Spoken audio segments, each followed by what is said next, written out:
Bonjour à tous, j'espère que vous allez excellemment bien. Aujourd'hui on se retrouve pour faire le débrief de la 6e étape du Tour de Suisse. On va revenir un petit peu sur tout ce qui s'est passé dans cette étape, dans cette journée ultra courte, du fait des conditions climatiques qui ont obligé les organisateurs à raccourcir le parcours, mais ça avait été prévu quand même en amont. Il faut le dire que les organisateurs du Tour de Suisse l'avaient annoncé la semaine dernière, il y a au moins une dizaine de jours, que cette étape pouvait être raccourcie, qu'il y avait plusieurs plans qui étaient à l'étude. Ça, je trouve que c'est une bonne chose. Ça y est, je critique ça assez souvent les organisateurs. Quand ils font quelque chose de bien, il faut le dire également. Donc on va revenir sur cette journée. N'hésitez pas à vous abonner à la chaîne, à réagir dans les commentaires, à mettre un pouce bleu, à partager la vidéo sur les réseaux sociaux, notamment auprès de vos proches. Je pensais que ça peut les intéresser. Dans les commentaires, n'hésitez pas à me dire qui vous a plu, qui vous a déçu. TikTok, les shorts juste après l'arrivée des grandes compétitions. Si vous avez les moyens et que vous voulez soutenir mon travail, vous pouvez faire un super thanks et je remercie les gens qui le font. Si vous n'avez pas les moyens, vous ne voulez pas mettre d'argent, mais que vous voulez quand même soutenir mon travail, vous pouvez mettre la petite cloche, comme ça vous êtes au courant des dernières vidéos qui sortent sur la chaîne, et plus vous cliquez rapidement sur la page d'accueil YouTube, sur une notification, dès que vous voyez une miniature de la chaîne, eh bien ça permet également de soutenir mon travail, puisque plus vous cliquez rapidement, plus cette vidéo est mise en avant par YouTube. On commence tout de suite avec cette vidéo, donc format ultra court aujourd'hui sur le Tour de Suisse, avec seulement 42 km 500, du fait que normalement une côte était prévue. On devait monter à 2500 mètres d'altitude, sauf que le problème c'est qu'à 2500 mètres d'altitude en ce moment, il neige, enfin il y a encore de la neige qui bloquait la route, et donc c'était impossible. Il y avait une autre côte qui était prévue en cas de plan B, sauf qu'on ne pouvait pas la prendre non plus à cause de la neige, donc on a dû seulement faire ces 42 km 500 qui correspondaient à la fin de cette étape. Tout simplement, voilà, c'était des soucis d'organisation. Du côté de cette course, forcément on était sur un format ultra court, donc ça s'est résumé un petit peu à une course de côte, parce que c'est très dur qu'une échappée arrive à sortir dans ce type de format, même si on a eu quand même des coureurs qui ont eu une minute d'avance. Bissegger, Vandenbroek, et il m'en manque un, c'était Foldager, mais sinon c'est quand même extrêmement compliqué.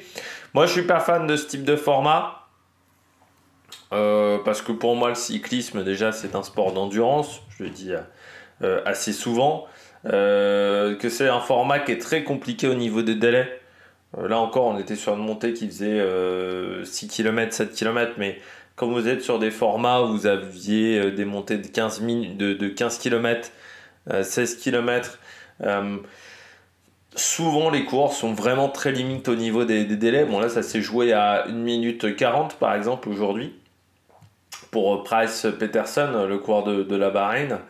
Non, et puis je suis pas fan de ce type de format. Pour moi, le cyclisme, c'est un sport d'endurance. Il faut quand même un minimum de temps sur le vélo. Là, c'est vrai que 55 minutes, ça ressemble presque plus à un contre-la-montre qu'à une étape classique. Et en plus, je pense que c'est des étapes où il y a peut-être un plus grand risque de chute, parce que tout le monde étant très frais, tout le monde essaye de placer ses leaders. Il n'y a pas forcément de fatigue sur cette journée qui peut créer des écarts. Donc, je pense qu'en termes de sécurité, là, encore une fois, ils se sont retrouvés un peu dans cette obligation de faire cette journée, mais c'est pas forcément le type d'étape que j'apprécie. Moi, je me souviens notamment du Tour de France, quand il y avait eu cette fameuse étape d'une 60aine de kilomètres dans les Pyrénées, avec départ en format VTT. Ça n'avait pas apporté grand-chose. Christian Prudhomme l'avait bien vendu, ça. Mais bon, grosso modo, il ne s'était pas passé grand-chose dans cette journée. Et pourtant, il y avait 2 montées au programme. Il y avait 2 cols au programme. À part la chute de Sagan, il ne s'était pas passé grand-chose. Résumé de finale de cette étape, la UAE était encore au-dessus. Ils arrivent à prendre l'avantage sur les autres formations. Et on a eu un duel entre 2 coureurs de la UAE qui étaient un petit peu au-dessus de Bernal, un petit peu au-dessus de Skjelmose aujourd'hui. On regarde tout de suite les coureurs au top. Attaque de Marlou! Qui dit format court dit également pas grand chose à dire, parce qu'au niveau tactique, il n'y avait pas grand chose à se mettre sous la dent. Voilà, les 30 les 30 premiers kilomètres se sont faits à 60 de moyenne, donc c'est sûr qu'il n'y avait pas forcément grand chose à dire. Bon, premier coureur top Almeida.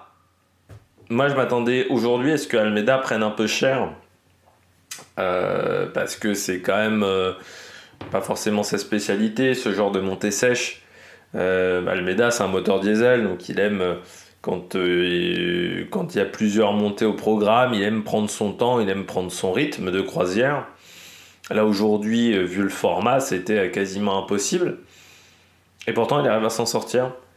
Et il s'en sort très très bien. C'était déjà, j'ai l'impression, le cas sur l'étape 3, que je n'ai pas vu. Il faut savoir que je n'ai pas encore vu l'étape 2, 3, 4 du côté de ce Tour de Suisse. Aujourd'hui, j'ai fait des vidéos pour rattraper mon retard sur le Dauphiné. Donc peut-être que ça arrivera la semaine prochaine. Mais du côté de Joao, il a été bon, très bon. Sur un format de course qui lui correspondait pas des masses, il finit très fort. Vraiment, dans le dernier kilomètre, il met quand même un petit écart à Adam Yates. Il revient dans le match, 27 secondes sur un chrono. Almeida, il est capable de les reprendre sur Adam Yates. Donc, si demain Adam Yates n'est pas dans une meilleure journée que sur cette étape, ça va être compliqué parce que Adam Yates, il était bien, mais Almeida, il était très très bien aujourd'hui. Et c'est ce qui fait la différence et qui était vraiment très fort aujourd'hui, Almeida, dans le final. J'ai rarement vu Almeida aussi fort sur une course, même j'étais en train de me dire. Et encore une fois, sur un format de parcours qui ne lui correspond absolument pas. Donc je pense qu'aujourd'hui, il avait d'excellentes jambes, Almeida. Ça confirme que l'équipe UAE, par contre, sera extrêmement forte sur le prochain Tour de France. Les adversaires le savent maintenant parce qu'avec Almeida en équipier, avec également Adam Yates, petit bâillement, ça risque d'être quand même très très solide aujourd'hui du côté de cette structure. Donc il va falloir faire maintenant attention de ne pas faire de grosses erreurs, mais là je pense que ça va être dur d'aller battre cette équipe. Surtout Vingegaard, je pense que ça sera compliqué. Donc non, très costaud Joao Almeida, très très très solide.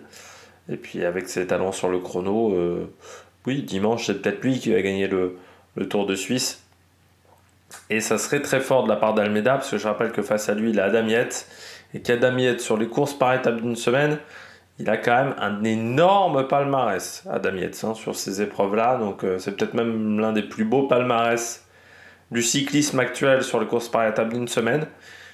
Donc il va falloir réussir à aller le chercher si tu arrives à battre Adam Yates. C'est-à-dire que ta condition physique est vraiment excellente pour le moment. Deuxième coureur top, Lenny Martinez. Que dire pour Lenny? Il y a eu une mauvaise journée hier. Il y a eu un début de course qui n'était pas simple. Alors hier, certains coureurs ont dit qu'ils s'étaient plaints de la chaleur, ce qui semble extraordinaire, mais c'est vrai que on a eu tellement de journées, on a rarement dépassé les 20 degrés depuis le début de saison, même sur le Giro. Je crois qu'il y a eu 2 journées, je crois que la journée la plus chaude c'était 23 ou 24 degrés de température. Cette année sur les classiques flandriennes, il n'y a pas forcément eu sur les dernières classiques flandriennes des pics à 25-26 degrés. Donc le corps n'est pas habitué en fait à la chaleur. Et hier 21-22 degrés avec l'intensité également de l'effort. Certains coureurs ont eu un petit peu plus de mal à gérer. Après je pense que c'était déjà des coureurs qui étaient un petit peu qui auraient été en difficulté, même si les conditions climatiques avaient été différentes. Lenny Martinez, on en avait parlé hier, mais son objectif c'est la Vuelta, donc forcément sur ce Tour de Suisse il est loin d'être au top de sa forme. Mais je trouve ce qui est fort avec Lenny Martinez, c'est qu'il arrive toujours à se remobiliser. C'est un coureur qui là sur cette étape a été moins bien. Ça lui est déjà arrivé d'avoir des coups un peu de moins bien Martinez, mais je trouve ce qui est fort avec le coureur français, c'est qu'il arrive à se remobiliser à chaque fois le lendemain ou le surlendemain Et ça, c'est intéressant. Oui, vous pouvez avoir un coup de moins bien sur un grand tour. Ça arrive à plein de coureurs. Et cette capacité à se remobiliser pour tenter de reprendre du temps au classement général ou pour tenter d'aller chercher une victoire d'étape, peu de coureurs ont cette capacité-là. Il y a eu Remco Evenepoel, par exemple, l'année dernière sur la Volta, qui avait réussi à se remettre dans le rythme. Eh bien, Martinez, aujourd'hui, a réussi à le faire. Il est cinquième. Il bat quand même du beau monde, hein. Martinez, aujourd'hui, il bat Pidcock, il bat Riccitello aussi, qui fait une belle semaine. Félix Gall, Pelayo Sanchez, Oscar Andy, sur les jeunes coureurs. Del Toro aussi, qui a fait un énorme travail quand même pour emmener Joao Almeida et surtout pour emmener Adam Yates pour faire l'attaque d'Adam Yates. Donc non, c'est très intéressant ce que propose Lenny Martinez sur cette étape. Après, c'est lui un format qui lui convient. C'est vrai qu'il a des qualités de puncher, Lenny Martinez, donc avec une montée sèche, c'est pas forcément quelque chose qui l'handicape, le coureur français. Mais là, il s'en est extrêmement bien sorti sur cette étape. Donc on verra ce que ça donnera demain sur une journée plus difficile, hein, du côté de Lenny Martinez, parce que demain il y a c'est 120 km, encore court, entre une boucle autour de Villars-sur-Olon, mais avec 3000 mètres de dénivelé positif et le col de la Croix, la montée finale vers Villars-sur-Olon, et puis il y aura 2 passages par le col de la Croix. On montera à 1772 mètres d'altitude et 2 passages par la côte de Villars-sur-Olon. Donc voilà, on sera autour d'Aigle pour cette étape, mais c'est très court, hein, comme format, 120 km. Là aussi, c'est pas habituel, tout simplement. Avant le chrono de dimanche, on sera sur un chrono de 15 km 700 avec de nouveau cette montée de Villars sur Olon, avec un départ depuis le centre mondial du cyclisme du côté de Aigle. Donc on a un final qui se concentre autour de Villars-sur-Olon et de cette montée, de ce col de la Croix, qui sera un col intéressant. Voilà, pour cette semaine de course, pour ce dernier week-end. Donc non, c'est bien pour Lenny Martinez. On verra demain comment ça va se passer. Mais c'est un format qui lui convient extrêmement bien, ces formats courts. C'est là où il peut exprimer au maximum sa puissance. Donc ça a plutôt bien matché, voilà, pour le coureur français. Et ça va redonner un petit peu du baume au cœur à la Groupama, parce que c'est vrai que certains faisaient le rappel depuis le Giro. C'est quand même compliqué, hein, pour la Groupama FDJ. J'ai même envie de dire depuis les classiques ardennaises, donc classique ardennaise, ensuite Giro, l'enchaînement Dauphiné, Tour de Suisse, n'a pas été évident pour cette formation. Donc c'est vrai que là pour la Martinez, ça doit redonner du baume au cœur à sa formation. Je termine avec Egan Bernal. Là aussi j'avais des petites inquiétudes par rapport à ce format ultra court pour Egan Bernal, parce que j'ai l'impression quand même que le Egan Bernal actuel est moins punchy que le Egan Bernal qui a remporté le Tour de France ou le Giro.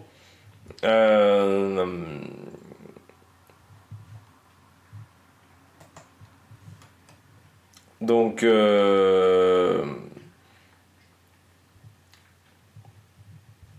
c'est bien pour Bernal parce que ça confirme quand même qu'il y a une évolution. Là aujourd'hui il était un peu plus en difficulté, mais il arrive quand même bien à s'en sortir dans le final de cette étape. Bernal, parce que c'est vrai qu'il y a un moment je pense qu'il avait du mal à tenir la roue de Skelmoseux. Il finit quand même seulement à 15 secondes et c'est un format qui, là encore, je pense pas que ce soit le format qui corresponde le mieux à ses qualités actuelles à Bernal. On était sur une montée qui était pas très haute en altitude, qui était assez courte. On sait que Bernal, ce sont les montées longues, les montées avec, encore une fois, on dépasse 1800 mètres d'altitude où là il devient difficilement battable. Et sur ce format-là, je trouve qu'il s'en est extrêmement bien sorti. Moi je m'attendais à ce que Pidcock par exemple soit mieux qu'Egan Bernal. Et bien Pidcock, même s'il y a du mieux, hein, pour Thomas Pidcock, il fait quand même un bon Tour de Suisse, il prend que la 6e place, donc c'est bien, très bien pour Egan Bernal. C'est vraiment une belle journée pour le coureur colombien. Maintenant, on va voir demain, et puis sur le chrono, parce que c'est vrai que c'est peut-être là où la différence est encore assez notable par rapport au grand Egan Bernal, c'est sur le chrono. Forcément, il a eu une chute sur le vélo de chrono, donc il n'est pas forcément hyper à l'aise avec ce matériel-là. On l'avait vu notamment du côté de Oron, sur le Tour de Romandie, où il avait fini assez loin. C'était pas non plus exceptionnel. Je crois me souvenir du côté de Paris-Nice, il avait du mal à suivre ses équipiers. Le chrono à Vaduz, il a fait 44e. Donc voilà, c'est peut-être sur le chrono où il y aura vraiment des inquiétudes pour Egan Bernal, puisque demain, je pense que c'est un format de course qui devrait extrêmement bien lui correspondre.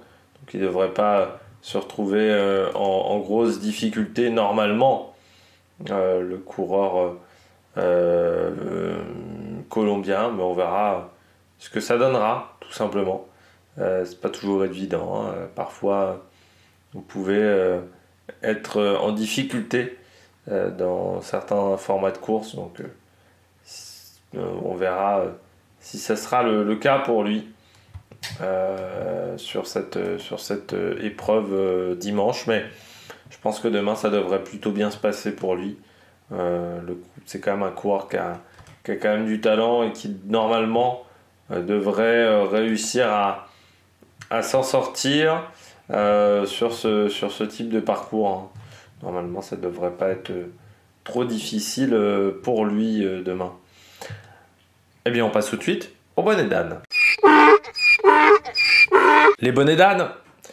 Premier bonnet d'âne du jour, c'est Kjana Uttebrook. Jusqu'à maintenant, son Tour de Suisse n'était pas était pas exceptionnel, mais c'était pas une catastrophe. Voilà, c'était correct de la part de Kjana Uttebrook. Là, cette étape-là, il l'a pas du tout digéré cette journée sur ce format assez atypique. Encore une fois, très court, très punchy. Là, Kjana Uttebrook, il a vraiment souffert. Sur cette journée, il finit 39e à 3 minutes 29, donc avec Attila Valter. Je pense qu'il n'a pas réussi à trouver son rythme sur ce type de montée, quand on est sur une montée sèche, en plus comme ça, 7 km, 6 km, sur des montées qui sont assez courtes. Il faut tout de suite trouver son bon rythme de pédalage, parce que sinon vous n'arriverez jamais à trouver votre bonne respiration, et si vous n'avez pas la bonne respiration, c'est fini pour vous, vous allez finir dans le rouge complet. Et je pense que c'est ce qui s'est passé tout simplement pour Kjana Uttebrook, c'est qu'il n'a pas trouvé le bon rythme d'entrée, et si tu trouves pas ton rythme, après ça devient extrêmement compliqué. C'est pas le coureur qui a dû le faire le plus de formats de ce type aussi. Si je regarde sur le Tour de l'Avenir, l'étape la plus courte qu'il remporte, elle faisait quand même 100 km. Donc c'était 2h15, un truc comme ça, même 2h45 de course, parce que c'était une journée qui n'était pas évidente. Donc il n'a jamais fait de journée d'étape en ligne ultra courte depuis longtemps. Ça, je regarde le Tour des Alpes, il était déjà, quand il était sur le Tour de l'Avenir, il était déjà dans formation 2021. Il faut remonter presque à 2021 pour des journées aussi courtes, hein. Donc ça remonte à très longtemps, où, notamment il avait remporté l'étape de Morestel sur le 1 budget Valromey Tour, et il avait gagné en 1h52 avec Lenny Martinez. Tiens, les deux avaient réussi à s'échapper ensemble, mais c'est pas des formats de course qu'il a l'habitude de faire, et là je pense que ça a été très compliqué pour lui de s'en sortir. Il a un peu explosé, quoi, hein, tout simplement aujourd'hui. C'était compliqué de s'en sortir sur cette étape. Dommage pour ce coureur. Bon, maintenant on verra ce que ça donne pour la suite. Je sais pas, encore une fois, on ne sait pas quel est son programme, je crois, à Uttebrook. S'il fera la Vuelta, pour l'instant, c'est absolument pas décidé. Parce que donc il devait faire le Giro, il devait peut-être pas forcément faire un grand tour. Sauf que comme son Tour d'Italie, c'est quand même finit prématurément au bout d'une semaine de course. Est-ce qu'il y aura un nouvel objectif pour lui sur la deuxième partie de saison? C'est une question qu'on peut se poser, mais ce format-là ultra court, ça lui a vraiment pas réussi du tout.